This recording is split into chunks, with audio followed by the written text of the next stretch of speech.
I am so excited as we get ready to launch golf season here in the great state of Michigan. And I say that even though it's like the middle to later part of April, but hey, the weather is what the weather is.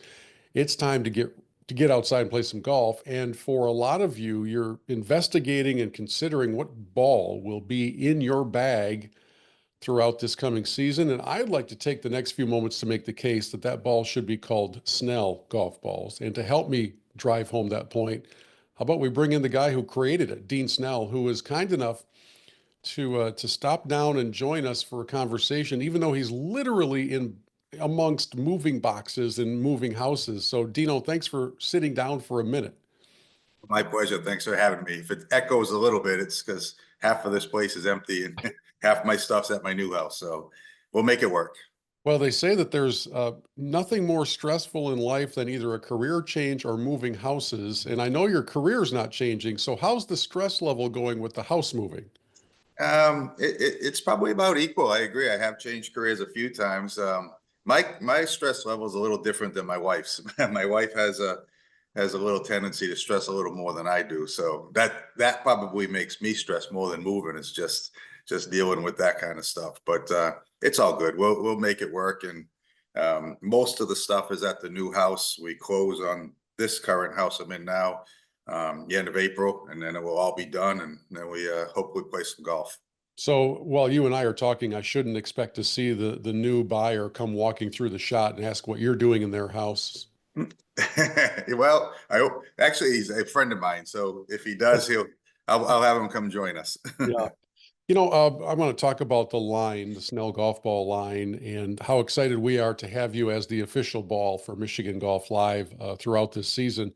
Uh, Before we get into that, I'm kind of curious. We talked about stress levels in this world of global trade and tariffs and all the things that are going on. How does that impact what you do? Are you paying attention to what those markets look like? Because manufacturing of golf balls is not an easy thing. And unless they're entirely within America, then the challenges kind of raise up even more.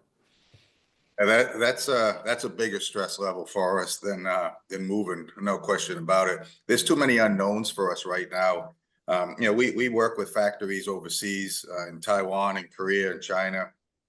The tariff issue that's being discussed right now is not solved or set yet. It has potential to have a major impact in golf.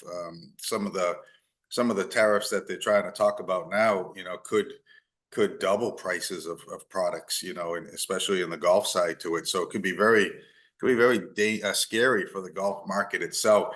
We're kind of in a little bit of a holding pattern from some of the China stuff, only because every day we turn the news on, something's different, and how it's going to be handled or what they'll do.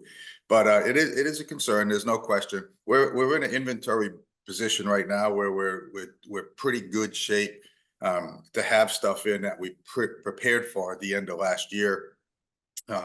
With some orders that are in place now, and also, we continue to look at factories in other places. The issue for us is there are no factories in the United States that are available to make any products, so they don't exist. So for us and a lot of other companies, it's not that you want to go over there; it's that you have to go over there, and then we try to make the best of it, dealing with them.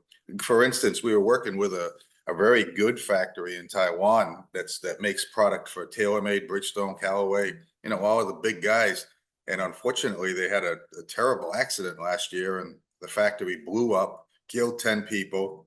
And this factory makes 20 million dozen golf balls, 20 million, and it's gone. So everybody has to go somewhere else now, and then you get the training and the learning curve and the quality curve and the process curve. So it's been a challenge since COVID hit, without a question, but we refuse to give up, and we'll keep on moving. This is kind of an amateur novice kind of a question, but is there some potential for a partnership that somewhere in the States, even competitors would come together to form some sort of a manufacturing hub? Is that like to replace the one? I had no idea there was a facility that was cranking out that volume of golf balls. That's mind blowing to me. And to lose that, I don't know where you go. It's to put it past mind blowing, the market is pretty much 50 million dozen new golf balls, and this factory makes 20 million dozen. Yeah, So it's wow. 40% of the product for all manufacturers.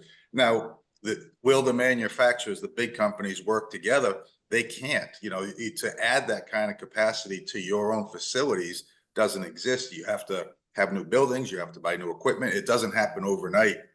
So there are factories overseas that do exist with the equipment, but now you have to get in there and really teach them and watch them and train them. And now we do that, and now here come the tariffs coming in. So, it's a balancing act that we've been working on doing. Tariffs in one country different than the other. Some have none, some have a lot, some could get a lot bigger. We're not sure where it's going to go, but we've maintained a pretty good level of inventory to carry us through that Q2 of this year, and see where it goes. Because I think we'll have a good idea in 3 or 4 months of what's going to happen, and then we'll be prepared to kind of make our decisions from there. So we'll give it a look, and maybe we'll have this conversation 3 months from now. It might be a lot different. Yeah, you mentioned a moment ago that there will be some aspects of golf equipment that could very well double in price. I don't know that golfers are really thinking that part of life through. I can guarantee your retailers are, as they are anxiously awaiting and trying to make projections as to what this revenue will look like for the season. If you don't yet know what your costs are, I don't know how you can project anything else. Is as you observe all of this and wait like the rest of us for some resolution to come out of it, is it the entire industry that is kind of sitting on pins and needles, wondering where this goes? Because we don't hear a lot in the news about how it's going to impact recreation or golf in this particular case. Yeah, I think it affects everybody. I mean, there are there are very few companies in golf that don't have something made in another country. Yeah. And a lot of and I'm not just talking golf balls. When you talk about hats and you talk about gloves and shafts and heads of drivers and grips, those are all done overseas. A lot of times they're brought into the United States and assembled, but those costs could be pretty significant if these countries don't get together and come up with some solution. It could have a big impact. I mean, I don't want to tell people run out and buy your golf balls for the year now, but if you do, go to Snell Golf and do that. But it's something that we've seen happen, a little bit of a bump in the last 2 or 3 weeks of people buying bigger volumes of products to try to prepare for themselves, because in Q2, Q3, it will define it. And then when you get to the mid and end of the season, it could be I'm not trying to scare people, but it could be very significant of an increase in Mm. product. That's golf is not a cheap sport to begin with, and when you get into products, I'll give you an example. The tariffs that they're talking in China right now are 145, 150%. Right. That's higher than the cost of the product that you have to pay to ship it here. So it's above the sale price that everybody has. So you either go out of business or you have to double or triple your prices. And I don't believe this is going to happen. I'm optimistic that it won't. I think people will come to senses, because it's a huge, huge issue, not just for golf, but for a lot of products and things that people trade and buy today. Yeah, that's for sure. Well, I'm glad that you mentioned that you guys were prescient in your planning and ended up having enough inventory on hand to take care of the need, especially here at the beginning of the season. Let's turn our attention to this Snell golf ball world. For those of you who tuned in thinking it was a golf conversation and found yourself on CNBC, that's my fault. But I'm fascinated by all of this from the perspective of somebody who literally owns a company that is dealing in that space. So I appreciate the insight on it. Meanwhile, you and I have talked a lot of times. I almost said a million. It's probably slightly under that over the years.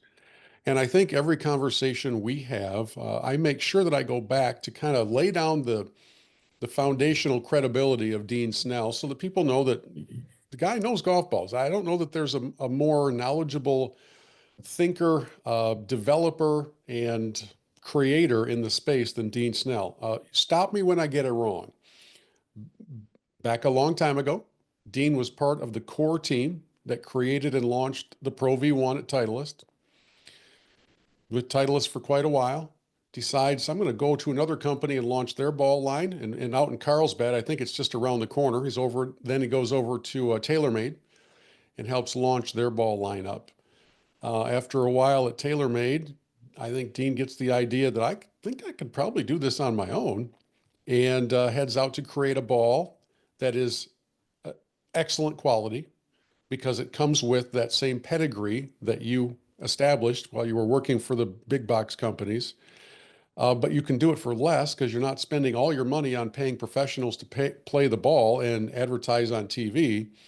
And you can deliver these things to the front doorstep of every golfer for, in some cases, half the price of, the top line ball. How am I doing, by the way, on the Dean Snell resume? You're doing okay. There's a couple things in there, but so far so good. Okay. Well, so here we are now with the newest iteration of the Snell golf ball. I've got here in the studio with me some of the Prime 4.0s. There's also a 3 and a 2. And each of these have their own unique characteristics. And one of the things that Dean Snell taught me a long time ago, I think at that time you were at TaylorMade, you said golfers by default think that they have to buy the most expensive ball to perform their best. And you were the first to introduce me to the concept of being fit for your golf ball. And I believe that's actually the philosophy that guides which of the current Snell models one would choose, right? So walk us through that mindset and how we can make sure everybody in this audience gets the ball that's best for their game. So just to back up a little bit on what you mentioned earlier, for us, the launching of Snell Golf came at a time which I wanted to give back to consumers. As you mentioned, I worked with the tour for 30 plus years and designing golf balls for the best players in the world. And if I could give back to the consumer, so it doesn't cost any less to make the golf balls we have today, but doing the TV contracts, we've had tour players that have asked us to play the ball and we've respectfully declined because it doesn't fit our model. And we were growing pretty significantly and just restricted by volume. And then COVID hit. And when COVID hit, it really took a big impact on the smaller companies as well as the big companies. So we almost effectively started over. And when we did, we had some issues, in transparency. We had some issues on factories and having them do things that we didn't appreciate. We had some durability issues. So the last year I've really spent at the factories, teaching them quality control, process control. We invested about $3 million into these factories to make something and put us in a position now where we're moving back in the right direction again. So the products that we have this year with the new lineup, I tried to make it simple. A lot of people talk about fitting with swing speed. And if I ask 100 people what their swing speed is, 50% don't even know. And the 50% that do aren't even close to being right. So having a golf ball picked on swing speed has always been a little pet peeve of mine because you really don't know what it is. And you're talking more about a driver, where golf balls are different on the short game, which is where they perform different. So we tried to simplify it. And a tour player, I spent 30 something years they're asking me to take spin out of golf balls. Let me get the back pins. Let me tee it and hit it over the top of trees and make a spin with my 4-iron that doesn't knuckle and fall out of the sky. Those are the feedback responses that I got from the tour. And when you work with average golfers, it's really the opposite. Nobody talks about a 4-iron knuckling and falling out of the sky. Nobody says my ball spins back off the green and I can't get to a back pin. So I listened to the feedback of the consumers and what it is that's important to them and where they can tell differences. And we created a lineup to say, okay, if your swing speed is this, you might not know what it is, but how far do you hit your 7 or 8-iron? And now, if you're a slower swing speed player, typically your 7s and 8-irons don't have a whole lot of spin in them. So we want to try to give some spin to those kind of players. And that's why we created a urethane covered Prime 2.0. So you don't hit the ball hard enough to really activate inside layers to get performance that you want, but we can give you the spin from 100 yards and in that's going to help you. Now, it doesn't mean you're going to pull the ball back and suck it back, but it might make it stop a little faster, a little bit closer, eliminate maybe a 3-putt once in a while.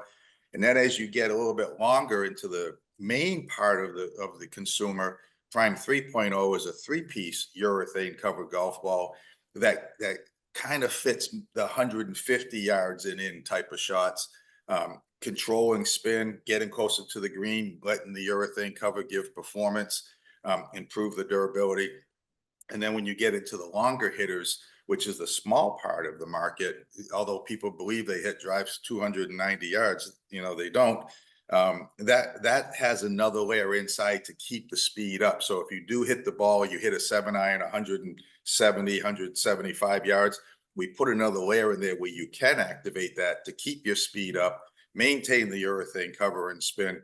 So each category now, you tell me how far you hit your 7-iron, and I can kind of put you into a category. It doesn't mean it's the perfect one, but at least it kind of guides you into something.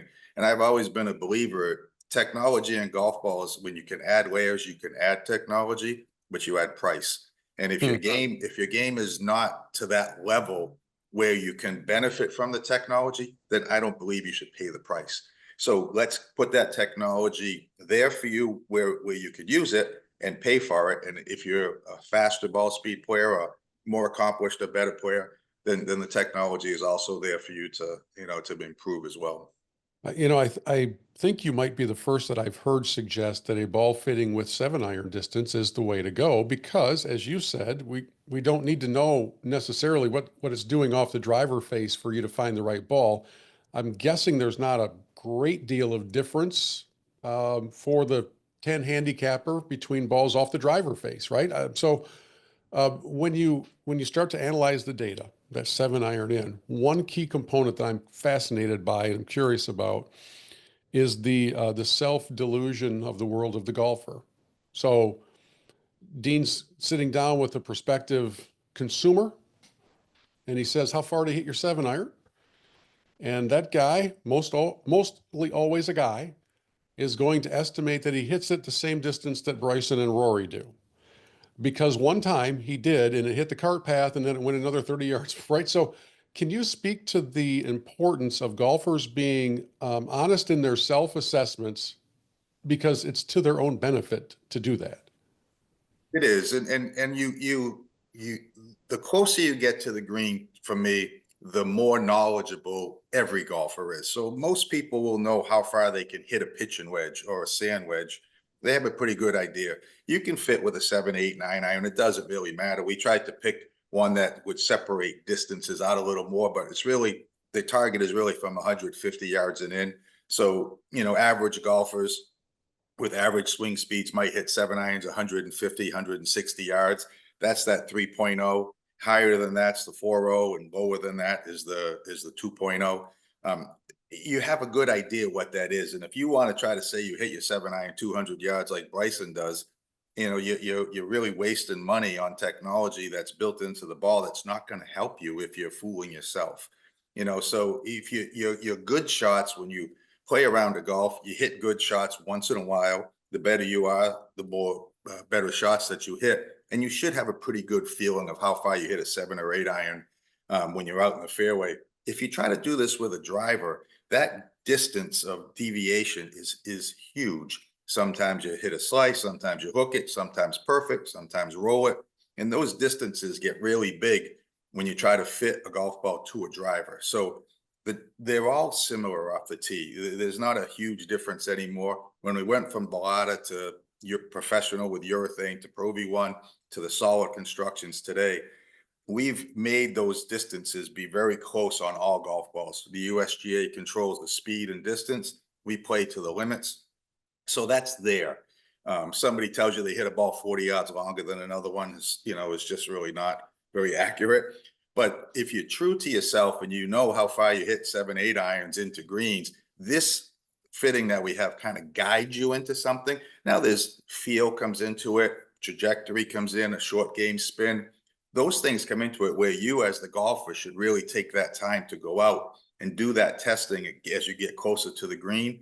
Do that testing to see what it is you like. And now if you can't tell any difference, I've always told people that's the time you buy the cheapest one until you keep playing. Mm-hmm. And then maybe you will be able to tell the difference. But there's differences in golf balls from 150, 100 yards and in. They're very similar off the drivers. All products are very similar. So my suggestion is always, no matter what brand you play, try that fitting from 100 yards and in if you're a high handicap, from 150 in if you're a kind of a mid to low handicap. Yeah, I have found the Snell 4.0 to perform very similarly to the premium golf balls on the market. I don't need to name brands. Everybody knows what those are because every manufacturer has their top shelf bulb. And those, depending on the shop you walk into, private club or some upscale play, you might be paying $70 a dozen for those golf balls. Like I said earlier, the Snell balls are somewhere in that half of that point or two-thirds of that point price range delivered to your doorstep. So is the difference, let me ask you another amateurish question.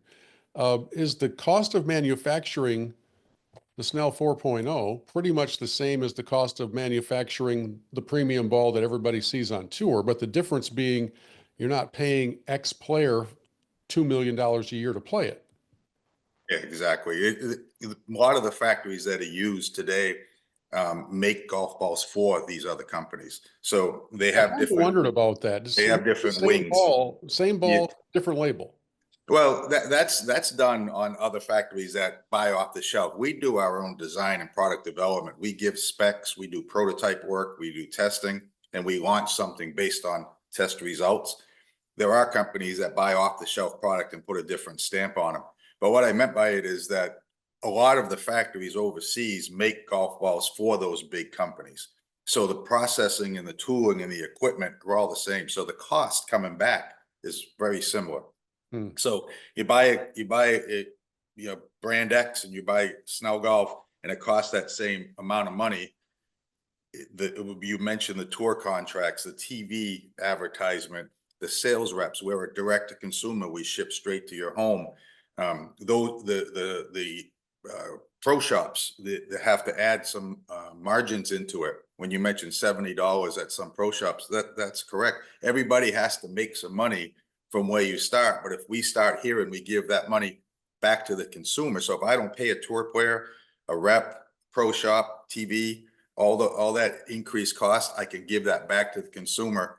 And our testing shows on golf ball performance testing, when you're on course and you play, the differences in the golf balls are not huge. They're very, very similar, but the savings that we can give back is where I wanted to try to give back to consumers. I did all this work for the tour for years. They don't buy golf balls, so the consumer side to it they do. And maybe if it's $29 a dozen versus 60, you can buy 2 dozen instead of one. You can have a little more money for the 19th hole and have a couple more beers or whatever you want to do. But that was the goal when I started it, to try to give back to consumers and keep the cost down. If we have a savings in something, I pass it back to the consumer. I don't keep the prices going up. Yeah, well, I realize that the question I'm about to ask you might be outdated by the time somebody hears it, a month from now or 2 months from now, because when this lives out in space, people are listening, way down the road. But as we sit here in the middle of April of 2025, let's do a price comparison. Let's say that the Pro V is $70 a dozen in your nearest pro shop.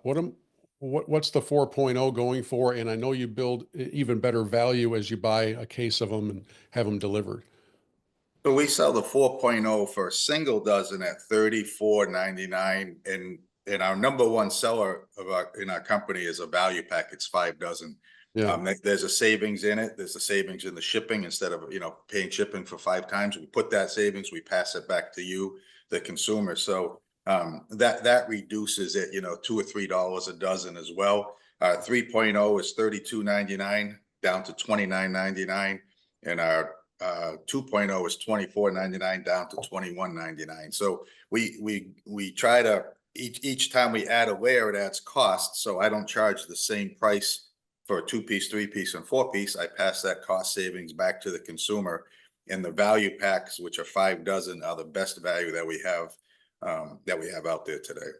Well, we will put links to Snell Golf in the description here on the podcast, both in audio and video form. And we're just kind of getting started, sharing the news of our partnership for this year. So I know you've got things to do. Thank you for taking a few moments between packing boxes. Maybe your back is appreciating this slowdown for a couple of minutes. It does. We couldn't be happier though, and love the golf ball. Now that the snow is gone and there's green grass, I cannot wait to get outside of the simulator and go out and really play it on actual surface. It's a really good ball. Very, I don't know. I would hope you take a lot of pride in what you've accomplished and continue to accomplish in this space, because I know this is David and Goliath in this space, right? The big boys have almost unlimited resources. And meanwhile, everybody who I've met who plays Snell golf balls says to me, I could have saved thousands of dollars over the years if I'd have just played these balls to start with. They're that good. Thank you. Yeah, that's our goal. And, hopefully we continue with the help of the consumers that just give it a try. We actually sell what we call a tour test pack, which is 2 sleeves of 3.0 and 4.0, which is a pretty popular seller because it's new to try. And it gives you 6 golf balls to go out and try to play and compare them. And again, if you can tell differences or you like one thing over another, there you go. And if you can't, then the cheaper model is what I would recommend for you. So Yeah. appreciate your kind words, and we'll keep pushing.